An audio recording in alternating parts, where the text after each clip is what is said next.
Assalamualaikum, salam Malaysia Madani. Saya Ashikin Ibrahim. Fokus minggu ini 3 minit bersama Japan. Malaysia memerlukan kematangan kewarasan dan kebijaksanaan politik bagi mempertahankan serta memperkukuh semangat negara bangsa yang dibina atas nilai perpaduan.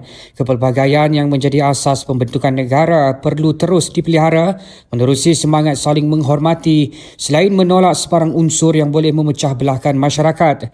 Perdana Menteri Datuk Seri Anwar Ibrahim berkata pembentukan negara bangsa seperti Malaysia memerlukan kebijaksanaan dan kesabaran tinggi sebagaimana yang ditunjukkan oleh tokoh-tokoh pengasas negara terdahulu.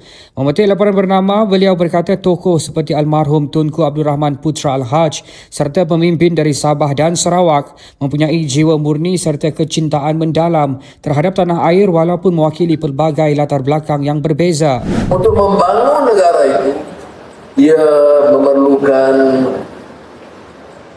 kebijaksanaan, kesabaran, pimpinan seperti mana kita saksikan sebelum ini. Tokoh besar seperti Yang Terhormat Mulia Tunku Abdul Rahman Putra Al-Haj, kemudian tokoh-tokoh besar yang menyambut Malaysia ini dari Sabah dan Sarawak. Mereka punya wawasan, mereka tahu bumi, kerana suku kaum berbeda, agama berbeda, wilayah berbeda, pengalaman berbeda, dan tahap pembangunan yang berbeda. Tetapi kebijaksanaan Tunku Abdul Rahman Putra Al-Haj membawa untuk perpaduan, bersekutu, bertambah mutu, menarik tokoh-tokoh seperti Tan Sri Temenggung juga, Tuan Mustafa, Tuan Fuad Stephens, umpamanya. Mereka ini bukan dia kira terlalu canggih dan terlalu pandai terdedah dengan pengalaman dan kerumitan geopolitik dunia. Tapi mereka ini di kalangan yang punyai jiwa murni untuk menjayakan negara mereka. Dalam pada itu, Perdana Menteri berpesan perbuatan menanam bibit kebencian dan sikap tidak menghormati perbezaan akan menjadi punca kepada perpecahan.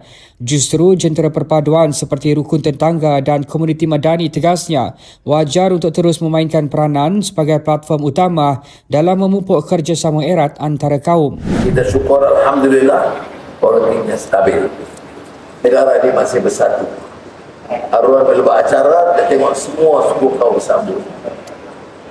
Tetapi jangan kita alpa dan siasa kita peringatkan semua jentera dalam kegiatan kita. Arti yang menjadi salah satu perkasa memupuk perpaduan. Ada komuniti madani dan lain-lain seperti itu. Itu menjadikan satu ruang untuk kita memupuk kerjasama antara kaum. Dan jangan kita biarkan orang-orang yang bangkitkan semangatnya memecah belahkan kita.